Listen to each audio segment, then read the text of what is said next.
I think we're live. No one knows. I say this every week. Hello, welcome. It's umbraCoffee 103, and we have a wonderful guest this week, Jan Skovgaard. Hey, Jan. Hello. Yeah. How you doing? I'm good. How about you? Yeah, I'm good. Busy week, but all right. Marcin, how you been? Yeah, it was also a busy week here. I was off for a couple days, but besides that, it was a very productive and good week. And I realized that we have a December ahead, which is kind of a really nice finding, and also a nice introduction to what we will be talking about, because it's an amazing month in our community. And Jan, you're one of the people who probably can say more about it, and we will be obviously referring to the series of posts which you've started a long time ago, right? It was.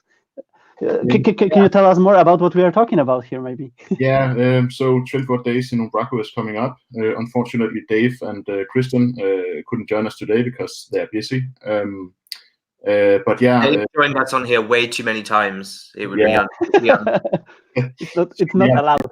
Dave's not allowed. But yeah.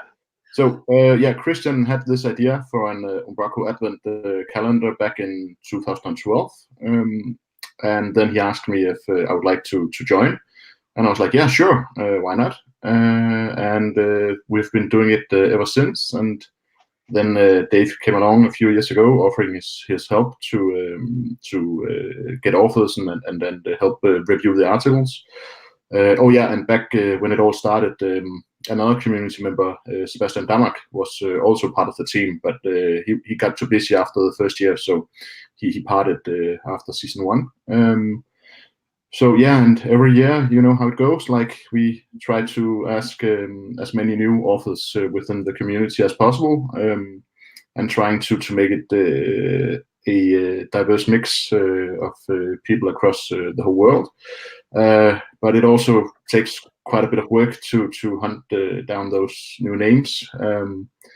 But we managed to succeed, and sometimes we also have old timers writing for us again. But usually it turns out to be a really good run. Every year, I'm so impressed with the level and quality of the articles, and like you say, a really good mix of topics and writers.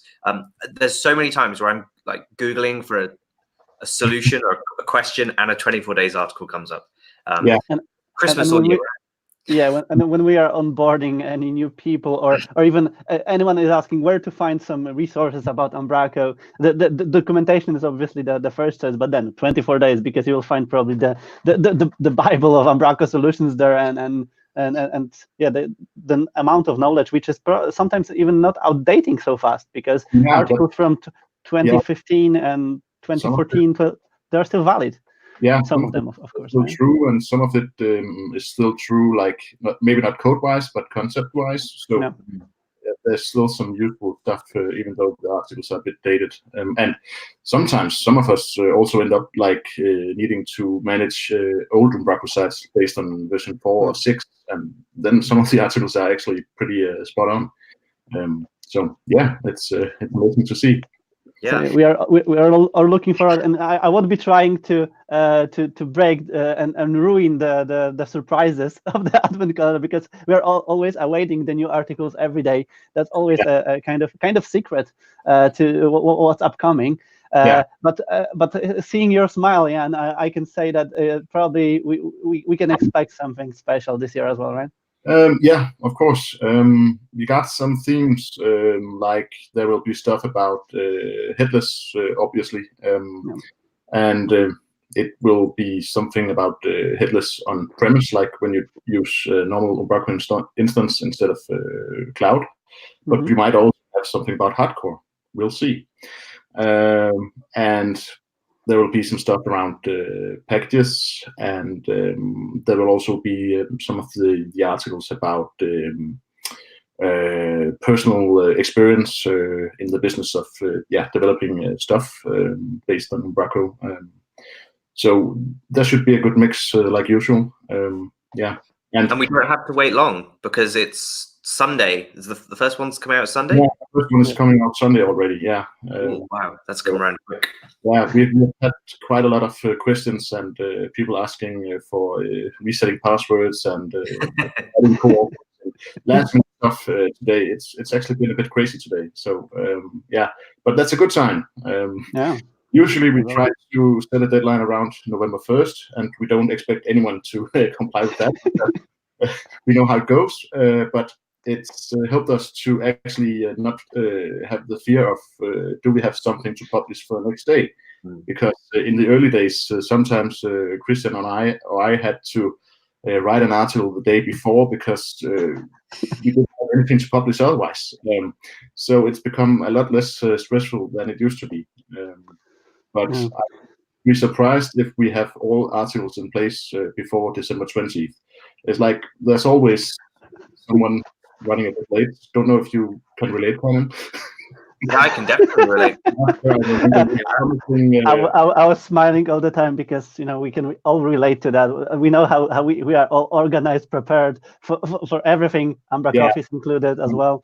But yeah, that's life, and deadline-driven development and creation is always good. So yeah, as Owen said here on the chat, we are all looking forward to each day and each piece of content which will be shared this year. So yeah, Sunday we are starting, and yeah, we're looking for it. And you've mentioned Headless, and I think we can use it as a segue to another list of topics which we have prepared this week, because it was a really packed week with some news announcements and interesting discussions on Twitter especially. And maybe let's see, because Headless is already around the corner. We are all informed that the official release is on Monday, December 2nd, and there are some internal implementations right now in Umbraco HQ, and some people are, for example, using Headless Umbraco to power the photo frame on their wall, for example, right? So it's good to see another use cases. And I don't know if you guys played with the beta or not. I'm not a gold partner. I'm not allowed. I had the early access, but I hope to have some playtime this weekend, because I want to explore it a bit more before the trial runs out, because there's only 14 days, I think. Maybe I'll need to see if I can get it extended a bit, but we'll see. I'll definitely be having a play next week at some point when I've got a bit of time, because yeah, from the screenshots people have been sharing and some of the stuff people have been demoing, like that picture frame, looks really there'd be some great stuff. I've already got a few ideas. Did you also see? I think one of Dave's colleagues tweeted something yesterday about the static and hardcore. Oh no, that wasn't hardcore. That was based on Headrest, the package by. Thinking maybe conceptually the same. Yeah. So interesting. Yeah. Nice. When we were talking about deadlines, I found another deadline on my list. And it's also related with the month of December. It's Umbraco Secret Santa for this year, and we wanted to just remind that the form is open till December 4th. Did you guys sign up? Yeah, yes. I did. So yeah, same here. So it looks like. So yesterday, Steve shared there's 42 or more people signed up to this, which is amazing. Like to connect that many Umbraco people and share gifts potentially across the world. Though the FAQs has kind of clarified this week. They've put up an FAQ that says, "Don't worry, I get someone in Australia." Don't worry. Yeah, don't worry. Yeah. Okay, that's fine. So yeah, we can just invite everyone to submit the form and make it even more special. I really like this idea, and it's good to see it on our community. Niels has also signed up, so there'll be some maybe wacky, wonderful coming from HQ. 3D printed things plus licorice. Yeah, that's the way how I see it.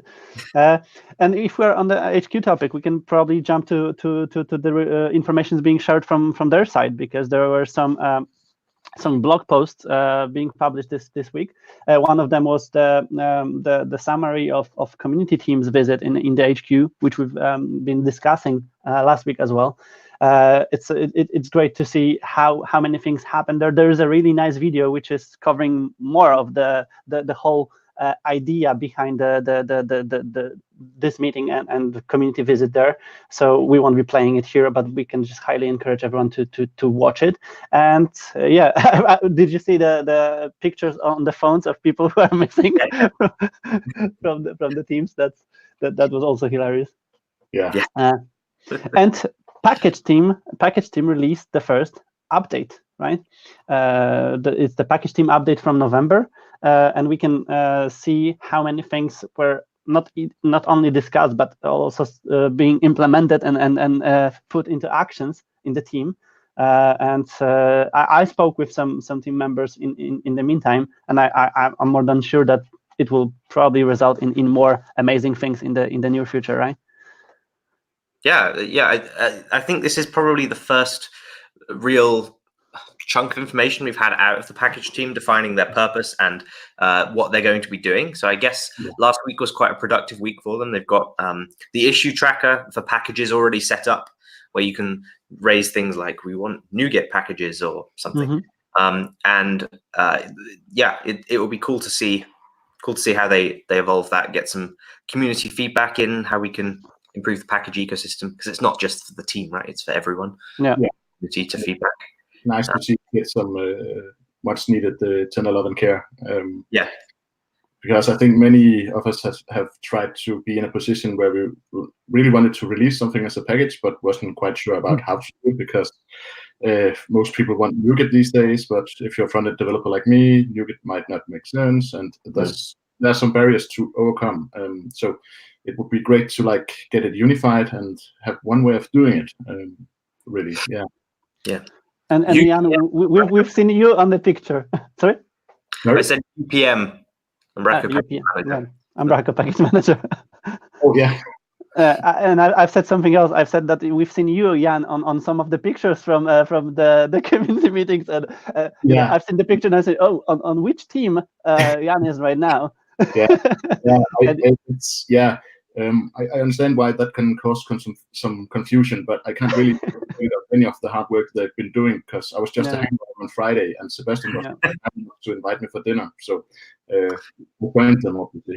Yeah, but that was amazing, and I'm sure that you have more insights coming from the team's meetings as well, and we can just all look forward for another meetings, another interesting discussions, and also updates and actions being shared with the community, which is always awesome.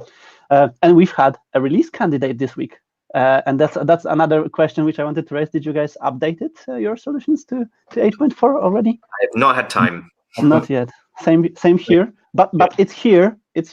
And we had a blog post with some more information what's inside of it, and there's a lot of things. Why I think. What is the reason of releasing release candidate? Because there is a lot of things inside of it, and probably it's worth to test it more before releasing they did it with 8.3, didn't they? And there was a 2 or 3 week period where they tested and iterated and refined, and so many things were ironed out in that period that made it far more stable when 8.3 launched.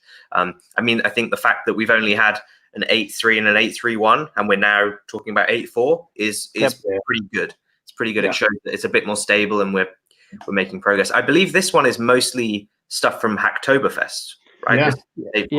How many pull requests have you got in there, Jan? Probably a million. I'm not sure. I know all of them are not merged yet, so maybe 10. I'm not sure, because I think the PR team has been overwhelmed. A little bit, yeah. Which is only fair, since it went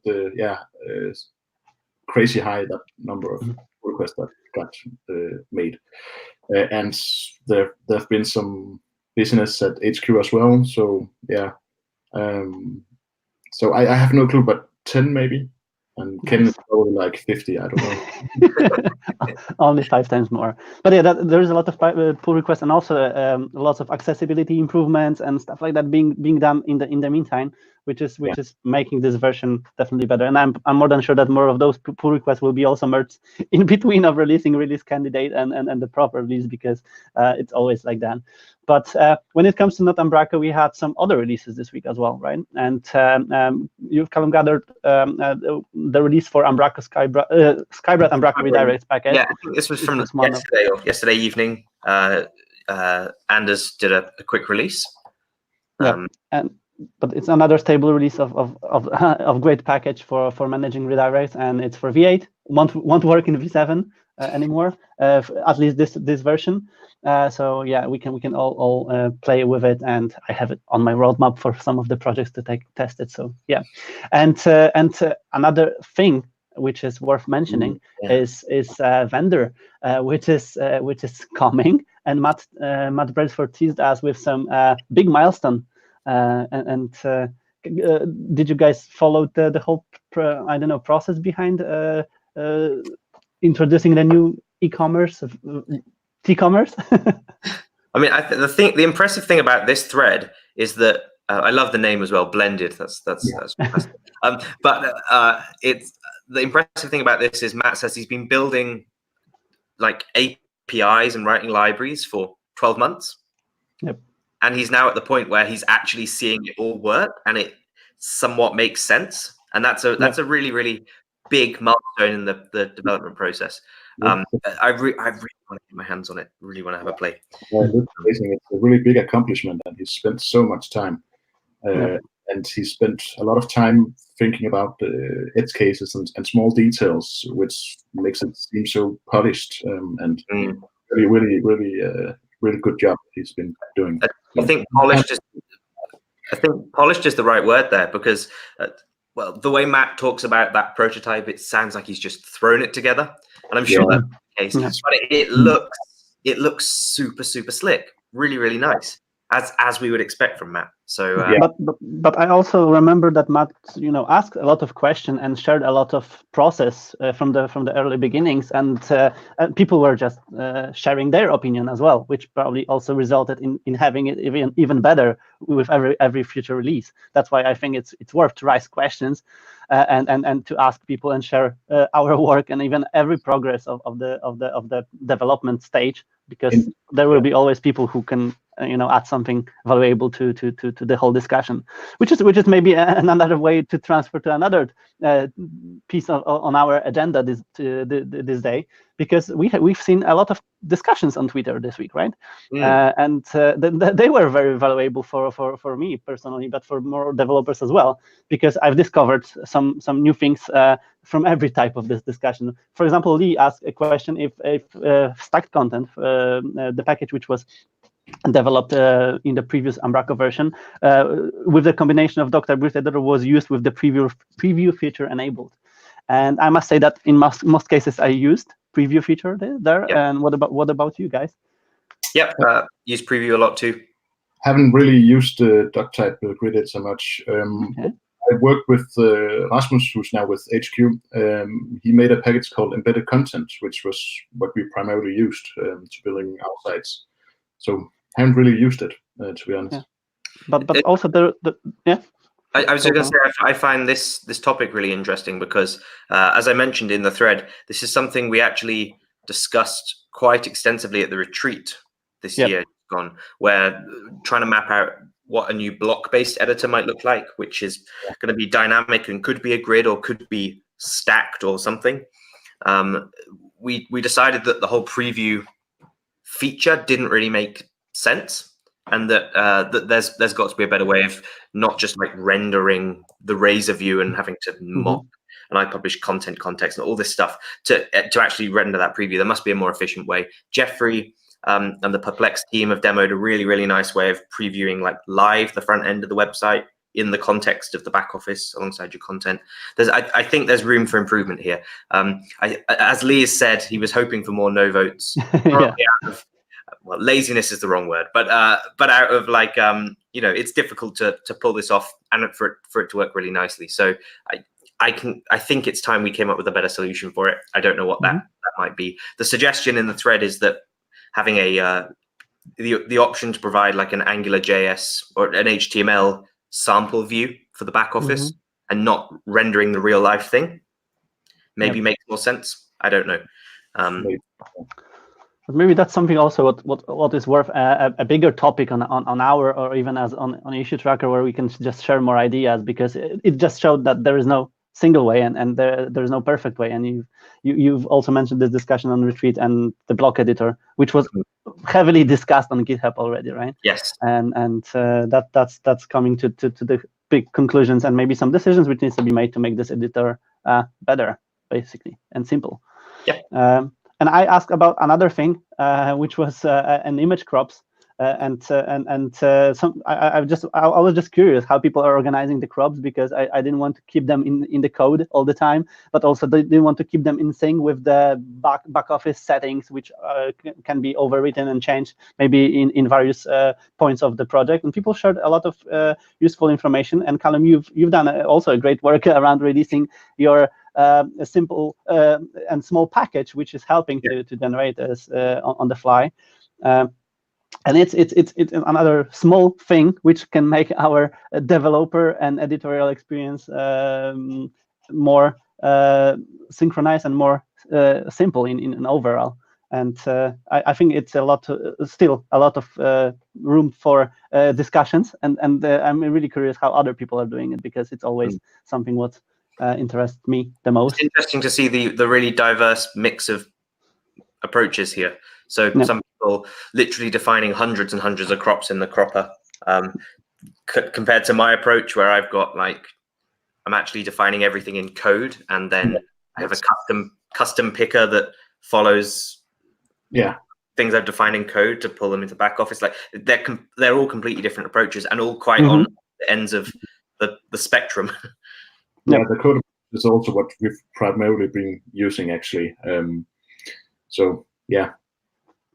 Yeah, but Callum's packages are helping for various cases, and it's great to see, that those types of small shareable pieces of code can just help, because those are the issues which are something what we are facing. And another issue which you've helped once again was the examine configuration, which is I can say that this is a really a topic which is discussed really often, and this configuration thing, in my opinion, might be something which has a core potential even. Well, so this thread, descending into chaos is maybe the wrong word, but there was a part of the conversation where it's like, well, why does the core not do this already? And Shannon has a really good example, which is that, look, there's a lot of code involved in actually making something configurable.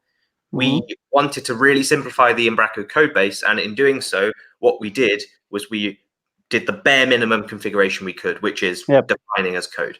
And then it's completely open to having a config added. There just wasn't time. And in this case, I've gone away and I've spent some time and I've made the config file now possible again. And that's an okay solution. I think the core opening itself up to those options is good. Some people might prefer to do config as code. I did a talk last night where I demoed having configuration in your dependency injection container, and how actually that's really powerful and really valuable.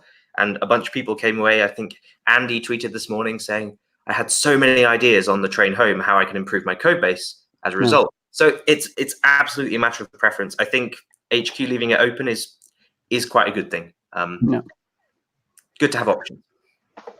Exactly, and it's good to discuss those options and exchange knowledge on various use cases. And I've seen this tweet from Andy, and I'm looking forward for the code and presentation being shared, Callum. so do it, please, at some point, or we will see each other on another meetup somewhere. Absolutely. And if we're on the meetups, there were some meetups you mentioned already. Yesterday meetup, which were happening this week. We've seen the really nice meetup in Belgium with some chocolates involved as usual. There were some pictures of chocolate, but I didn't want to share them on camera, because everyone will run away from the umbraCoffee. There was a meetup in Edinburgh, right, where there were some demos and discussions around various things, a long list of things being discussed there, right? And the meetup which you've been attending yesterday, Callum, which was in Reading, right? Reading, yeah. And some pictures from there as well. This talk by Clifford here was fantastic. He's a pilot for British Airways, and this talk was about how pilots make decisions and manage risks, and actually that really applies to software management and software development. It was truly fantastic session. I think he'll share the slides. He did it at NDC as well, so there's a video somewhere online. Did you force him to submit call for proposal for some conferences ahead? No, but I'm going to probably try and get him for the London meetup, because it was a really fantastic talk. Yeah. I noticed that quite a few people was quite inspired by this talk. Gave him some positive feedback. Yeah, I think it helped that there was a lot of people in the room that really like planes as well. People were really engaged with him and really interested in what he had to say. And actually, every single thing he said was like, oh my God, that makes so much sense. That we can apply this to almost any scenario, not just flying a plane or building software. No, I'm really curious to see this talk, and especially that I've done a talk about fuck-ups driven development in the past, which was related with really high performant and quality assurance code, and I presume that it's related also with the aircraft's procedures behind the process itself. So yeah, I'm really looking forward to. And I've mentioned the call for proposals because we have some conferences ahead, which are looking for new speakers, right?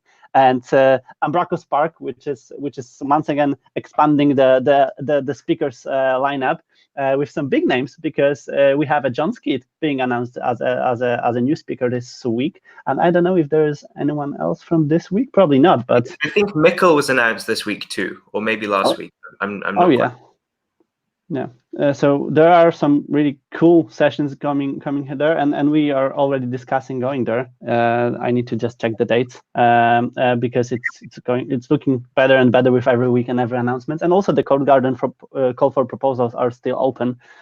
So that's worth to mention that. And we have some meetups ahead.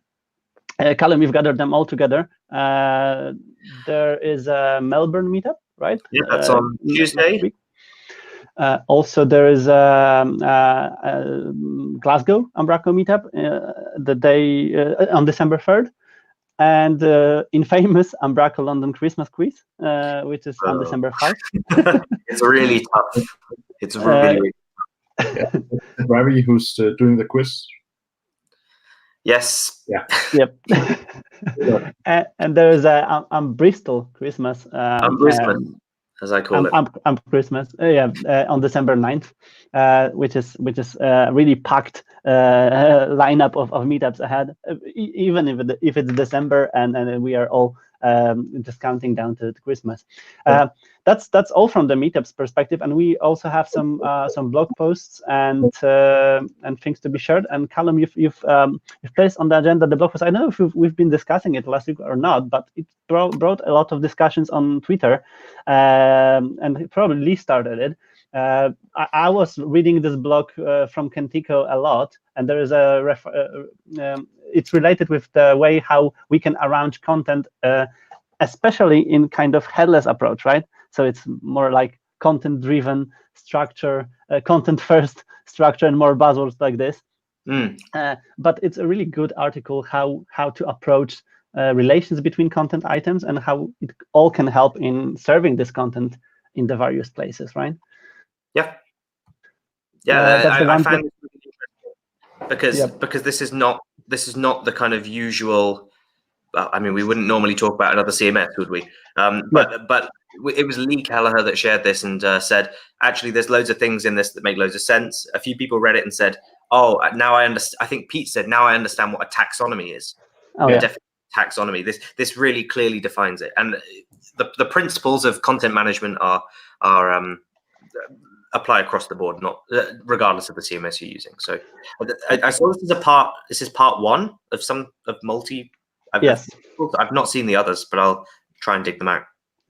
But I can highly recommend even the main Kentico blog, because there are blogging a lot about content in general. Of course, we are using CMSs to manage content, but the whole processes of content management are really curious. And if we will try to understand them more, we can deliver the experiences using various CMSs in various ways, but having in mind that we are doing for the same purpose, probably, right? Because the purpose is the same, to make the editors possible to create content which is shared somewhere.